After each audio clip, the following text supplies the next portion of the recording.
My brothers, my sisters, I come not with the ease of silence, but with the thunder of truth. We have sung the songs of Zion, lifted our hands in the sanctuary, dropped our coins in golden plates and called it holy. But what if, just what if, that which we thought was sacred was built on misunderstanding?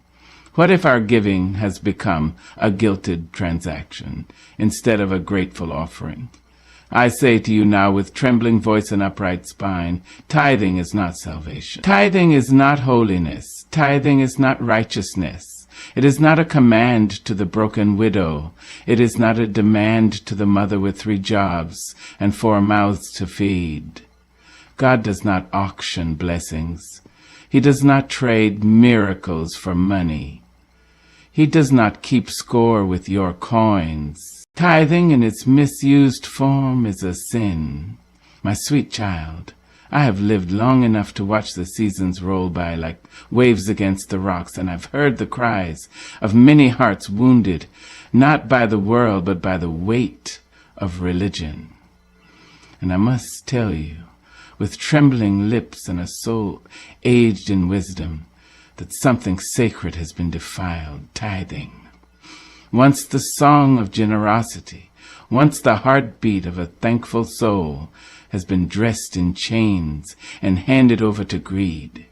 It did not start this way. No, it began in quiet reverence. A gift laid down, not to impress, not to boast, but to say, Lord, I am grateful. It was the fruit of fields, the sweat of labor, the harvest of love. It was a man giving, not because he had to, but because he wanted to, because his heart beat with the rhythm of divine appreciation. But time has a way of changing the hands that hold holy things. Now I have seen with eyes both weary and wide open how this beautiful act has been twisted. No longer a gift, no longer a love letter to the Lord. Now it is a law, a command barked from pulpits clad in fine cloth. Men preaching not from humility but from hunger, not the hunger of the Spirit, but the hunger of status, power, and polished shoes. They say, give, or you are cursed. They say, God will not bless you if you don't sow into this soil. They say, 10%, or else you are stealing from God himself. And so trembling women clutch purses that should feed their children. And old men, hands blistered from decades of work, give away their rent. Not out of joy, not out of abundance, but out of fear. This is not giving. This is coercion. And I tell you, with the fire of 1,000 prophets and the softness of a mother's lullaby, God does not operate in fear. He does not twist arms. He does not turn his back on the poor because their wallets are empty. He does not measure faith by dollars dropped in a basket. No, my dear one. He measures faith by love. But somewhere along the way, we began to treat the tithe like a tax, a heavenly fee, a divine charge. And pulpits turned into payment booths. They quote Malachi, wagging fingers with fervor, will a man rob God? Yes, child, they quote it, but they do not explain it. They do not tell you this was spoken to priests in a broken covenant, to a people who had grown cold in their ritual. Not to a single mother sitting in the back pew with borrowed shoes.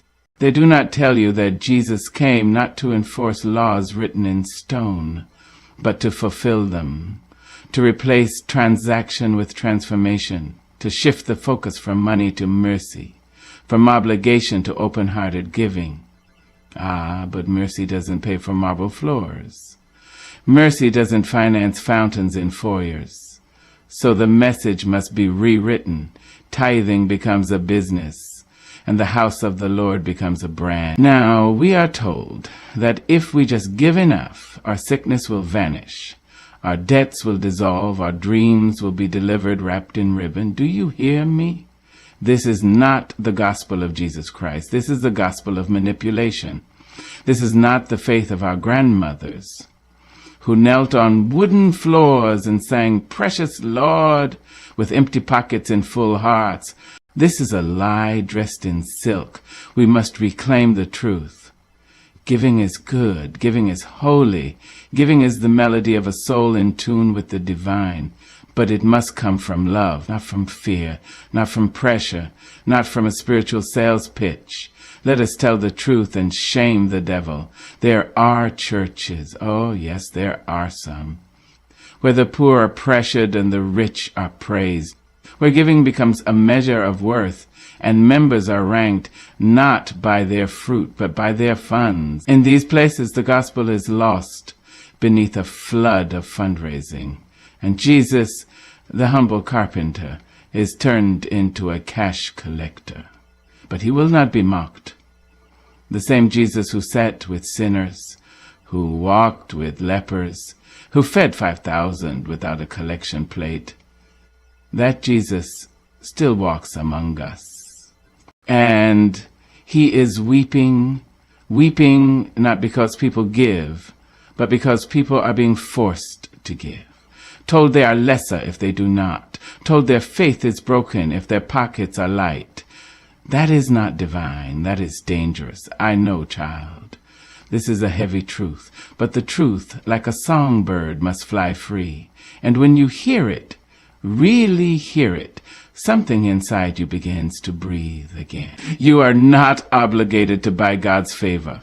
You are not required to pay for his love. You are already loved, already seen, already chosen.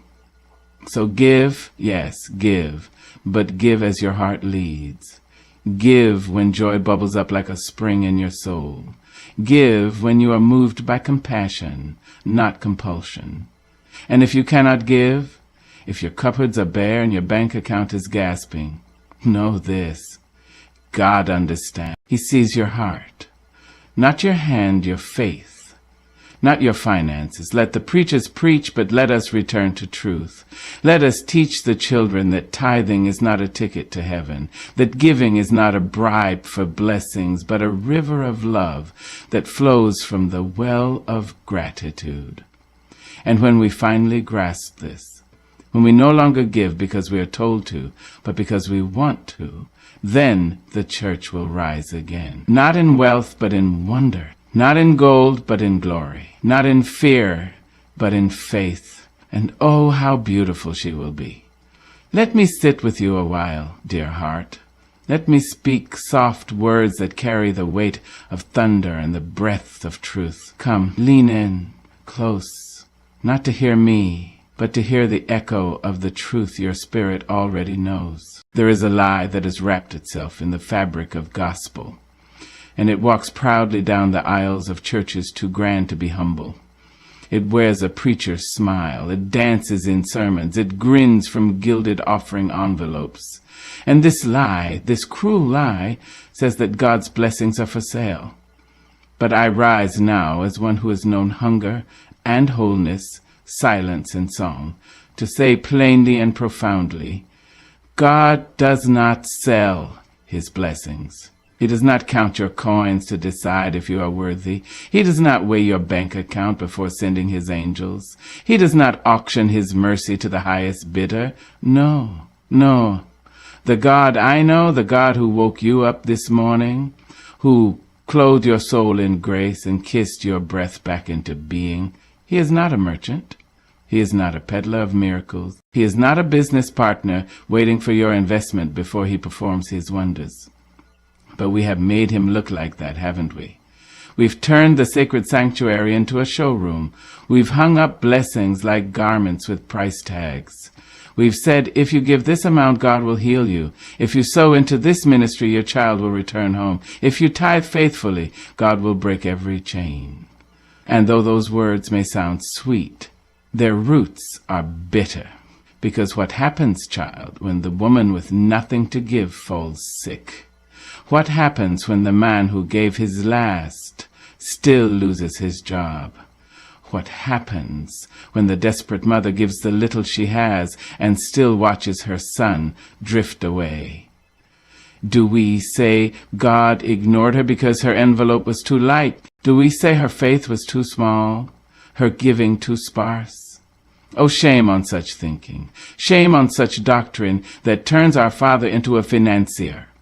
God is not a vending machine. Drop in $1, get your miracle. He is not your landlord. Pay your tithe or be evicted from his favor. He is not waiting in some high office, tallying your generosity like a taxman. He is a father, and a father gives because he loves. A father blesses because it brings him joy. A father does not withhold hugs until a child pays rent. And let us not forget the greatest blessing that ever walked this earth, Jesus. He came without a price tag. He healed without a donation. He fed without asking for a fee. He wept, bled, and died, not for the wealthy, not for the tithers, but for all. There was no toll to touch the hem of his garment. There was no offering required to break bread with him. He gave freely, openly, lavishly, because that is the nature of grace. And yet how far we've drifted from that holy truth. We've told people that if they don't tithe, they're cursed. We've scared the elderly into giving what they don't have. We've guilted young believers into emptying their wallets so they can activate their blessing. We've taught them that heaven is a storehouse and the key is their seed. But beloved, heaven is not a storehouse. Heaven is a home. And in a home, blessings flow not because of what you bring, but because of who you are to the one who owns it. You are God's child. And his love is not a contract, it's a covenant. His blessings are not bought, they're breathed. Not earned, they're given. Not priced, they're priceless. Now hear me, I do not say this to discourage giving. No. Giving is beautiful. Giving, when it springs from the well of gratitude, is a holy thing. Giving, when it flows like a river from a thankful heart, is music to God's ears. But giving must never be manipulated. It must never be twisted into a tool of shame or fear. It must never be the bait in the trap of false doctrine. I've sat in churches where the man behind the pulpit said, "If you don't give right now, you're blocking your own blessing." And I watch widows whisper apologies as they place their last coins on the altar. I saw children look at their mothers with hungry eyes, while preachers promised miracles in exchange for money. And my heart broke, because I knew then, as I know now, this is not God. God is not that cruel. God is not that petty. God does not require payment to move in your life. He is moved by compassion. He is stirred by faith. He is present in your pain, whether you are rich or poor. Let the rich give, yes. Let the blessed pour out their blessings. But let no man, no woman, make you feel unworthy of God's goodness, because your pockets are light, because your heart is what God sees, and your faith is what he responds to, and your need is what draws him close. You cannot buy his love. You cannot purchase his presence. You cannot tiptoe your way into favor through financial transactions. You are already loved, already known, already embraced. And that, my dear, is the greatest blessing of all. So walk tall, even if your purse is empty. Sing loud, even if your hands have nothing to offer. Pray boldly, even if you gave nothing last Sunday, because you are the offering. And to the one who holds the stars in his hand, you are enough.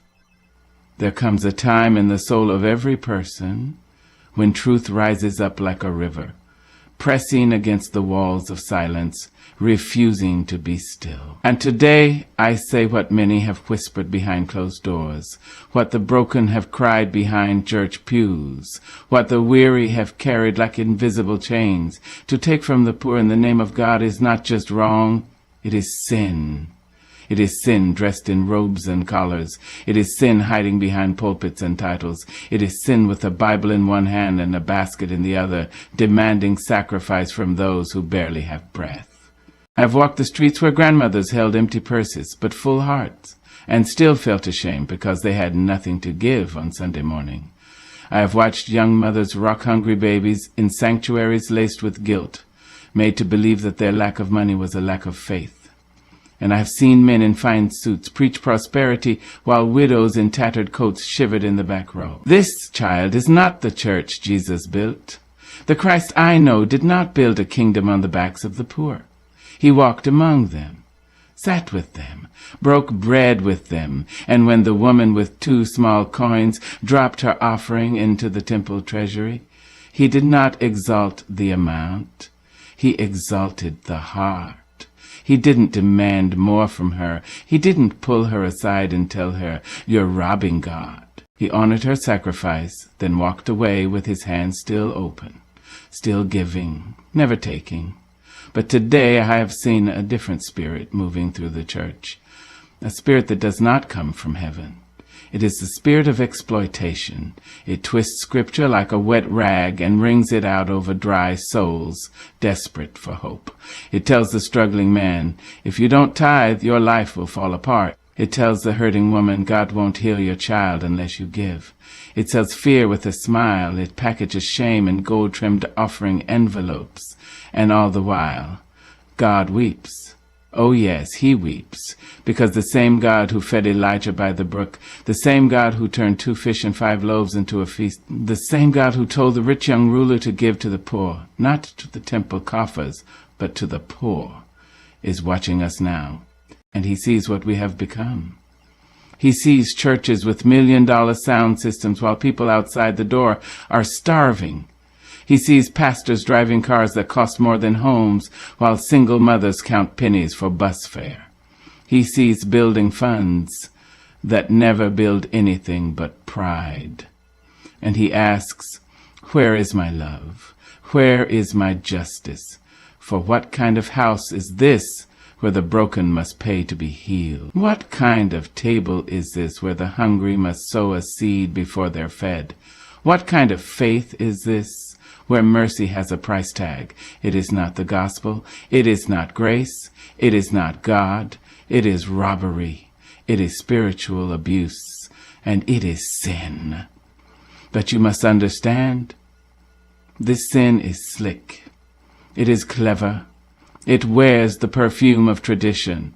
It sings in perfect harmony with choir voices and blends in with holy hands raised. It knows how to disguise itself as blessing and favor and prosperity. But peel back the layers, and you will find it feeding on the desperation of the poor. You will find it taking from those who came to receive. You will find it demanding bread from those who have none. And let me tell you something, my darling. God is not pleased. He is not honored when we pressure the poor to give what they do not have. He is not glorified when we turn giving into a test and not a testimony. He is not worshipped when pulpits become podiums for profit. He is found in the small, quiet acts of love, the whispered prayer over a grieving widow, the hot meal given without expectation, the open arms that say, come sit and rest. You owe me nothing. That is the kingdom. That is the gospel. That is the heart of God. We must return to the truth.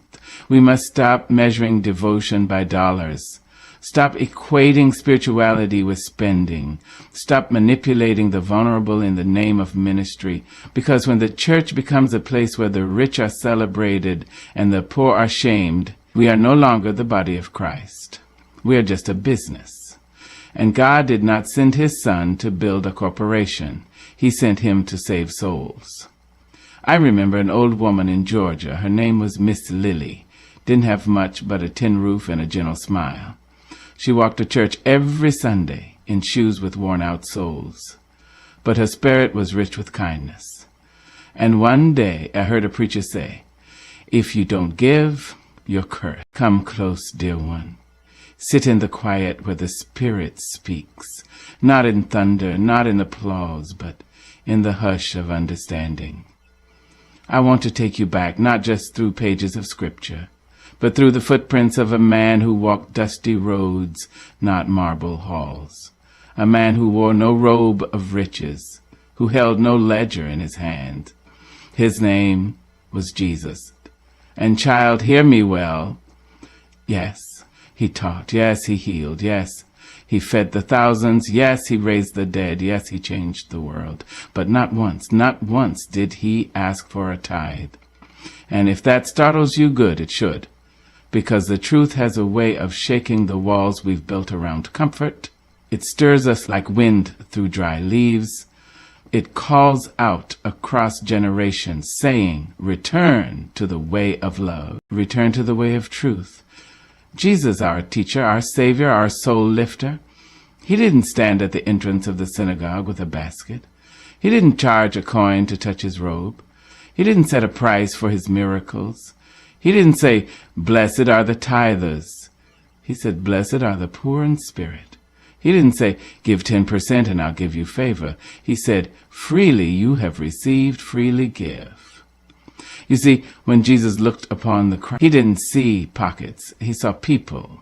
He saw hunger in their eyes, not just for food, but for kindness, for compassion, for something real in a world that had turned holy things into currency. Oh, the temple in those days was much like the churches of today, full of tradition, full of rules, full of money changers who thought God lived in gold. And Jesus, he didn't just avoid their ways. He overturned their tables. He turned their prophets into dust. He stood in righteous anger and declared, you have turned my Father's house into a den of thieves. He didn't say that to the sinners outside. He said that to the leaders inside. Jesus was no fundraiser. He was no treasurer. He wasn't a religious businessman. He was a servant. He didn't build his ministry on donation. He built it on devotion. He didn't live in a mansion. He had no place to lay his head. He didn't own a horse or a chariot. He walked. And when he entered Jerusalem, he came on a borrowed donkey. Yet even with nothing in his hand, he gave everything. So why then have we made ministry into money? Why have we crafted a gospel that depends on cash instead of compassion? Why have we made the tithe the measure of a man's faith when Jesus himself never asked for it? I've seen it, child. I've seen the guilt, the shame, the fear that says if I don't tithe, I'm cursed. I've seen the preacher pounding the pulpit, declaring promises with a price tag. Give, and you'll be healed. Give, and you'll be promoted. Give, and God will move. But let me tell you something tender and true. God does not move by money. He moves by mercy. He moves by grace. He moves by the cry of the heart, not the clinking of coins. Jesus proved it with every step. He saw a widow give 2 mites, just 2, and he said she gave more than all the rich men combined. Why? Not because of the amount, but because of the love behind it. He healed 10 lepers and asked for no offering. He fed the 5,000 and passed no plate. He brought Lazarus back from the dead and never said, sow a seed first. Because to Jesus, giving was never transactional. It was transformational. It was about generosity of spirit, not requirement of law. And yes, the tithe was part of the old covenant, a law given under Moses for the support of the Levitical priesthood. But when Jesus came, he fulfilled the law, not just with words, but with his life. He tore the veil. He became the high priest. He opened the door to grace. And he never once commanded his followers to tithe. He told them to give, yes, to give generously, to give joyfully, to give to the poor, to care for the widow, the orphan, the stranger, but never to give out of obligation, never out of fear, never to unlock a blessing that was already theirs. You don't need to buy what God already gave. You don't need to pay for what Christ already paid. You don't need to tithe your way into favor when you are already loved. So let us ask ourselves with courage and honesty, if Jesus didn't collect tithes, why are we doing it in his name? If he never taxed the broken to receive his love, why are we taxing the poor to maintain our buildings? If the Savior served without price, Why do we place price tags on everything sacred? Could it be perhaps that we have traded the simplicity of Jesus for the complexity of systems? Could it be that we have drifted from the gospel and wrapped ourselves in the comfort of control? Ah, chav, the truth can be uncomfortable, but it is also freeing, because when we release ourselves from the burden of legalistic giving, we begin to walk in the joy of true generosity. We no longer give to be seen. We give because we see. See the needs of others. See the beauty of sharing. See the God who gave us everything with no conditions. Jesus never collected tithes because he wasn't building an empire. He was building a kingdom where the poor are blessed, where the meek inherit the earth, where the humble are exalted, and where love, not law, leads the way. So let the churches teach giving, not out of duty, but out of delight. Let the people give, not because they are afraid of a curse, but because they are overwhelmed by grace. Let the pastors lead, not with pressure, but with example. And let us remember this always. The Son of God walked this earth with no pockets, no paycheck, no tithe collection, but in his empty hands he held healing. In his open arms he held salvation, and with his very life he gave us everything we would ever need. That, dear heart, is the gospel. That is the truth. That is Jesus. Grace, my dear, is not a wage to be earned. It is a gift pure, undeserved, divine. A gift that arrives like the morning sun without a price tag, without condition, and certainly without a receipt. Grace is the breath of God blown into our weary lungs, the touch of mercy on a trembling hand, the song that says, "You are enough, even now." But Lord knows some folks have tried to sell what heaven gives for free. They dress salvation in economics. They lace redemption with dues. They build their altars on ledgers and their pulpits on profit, telling the people that giving, yes, giving, is the gate to glory. The 10% is the price of peace, the currency of Christ, the toll for traveling the narrow way. But I say, no, because the Jesus I know does not barter with blessings. He doesn't demand payment before he pours out his love. He doesn't ask for a dime to deliver a soul. No, the Jesus I know stretches out his hands, nail-pierced and free, and says, "Come unto me, all ye that labor and are heavy laden, and I will give you rest." Not come if you can pay, not come if you've tithed, not come if your pockets are full, just come. Oh, how we've complicated what God made so simple. We've built spiritual toll booths where there should be bridges. We've turned the living waters into bottled goods for sale. We've taken the word grace and covered it in price tags, when God meant for it to rain down like manna in the desert, freely, daily, faithfully. Grace is not a reward for the righteous. It is a lifeline for the lost. It is not given in return for gold or silver, but in response to need. The need to be seen, to be loved, to be held by something greater than ourselves.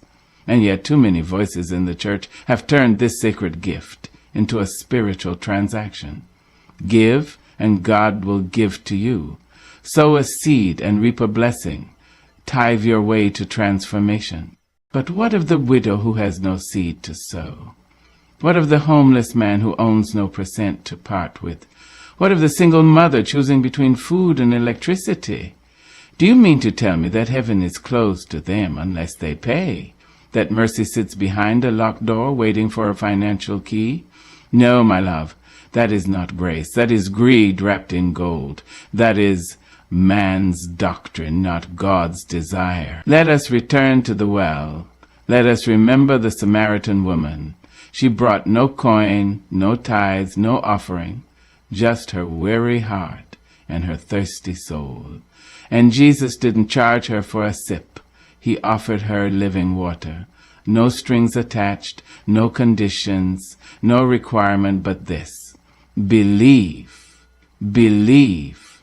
That is the foundation of salvation. Not giving, not earning, not striving, just believing that God is who he says he is. Believing that Jesus lived, died, and rose again for you. Believing that his grace is enough, more than enough, to cover every sin, every scar, every shortcoming. And when that belief takes root, when grace grips your heart, something beautiful begins to grow. You start to give not because you must, but because you can. Not because you're afraid, but because you're free. Not to earn favor, but to reflect the favor already given. That's the kind of giving heaven delights in, the kind that flows from love, not law, from gratitude, not guilt, from joy, not judgment. I've seen that kind of giving, child. I've seen a poor man drop his last dollar into a stranger's hand and walk away smiling, not expecting a miracle in return. I've seen a woman bring bread to her neighbor's door, not because she wanted a blessing, but because she was already blessed. I've seen saints give with their hands, their hearts, their time, their presence, because grace had so filled them, they couldn't help but pour it out. That is the foundation Jesus laid. Not a system of spiritual taxation, not a legalistic ladder to climb, but a wide, open gate, a highway called grace, paved not with coins, but with compassion. You see, if salvation could be bought, the rich would be saved and the poor would perish.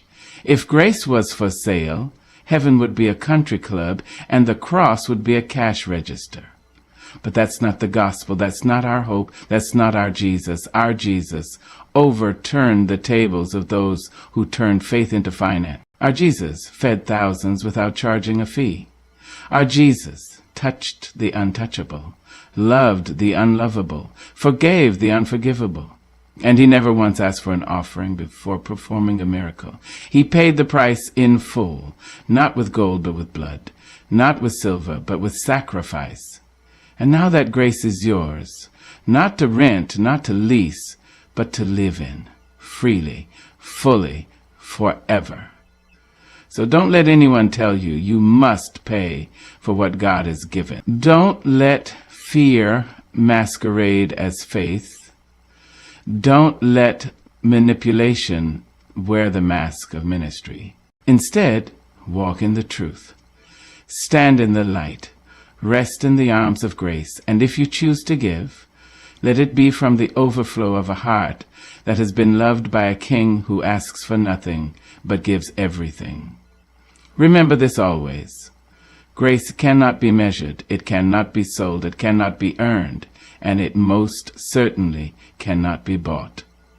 It is the gift of God for the broken, for the weary, for the poor, for the rich, for you, for me. And that, child, is the only foundation strong enough to save a soul.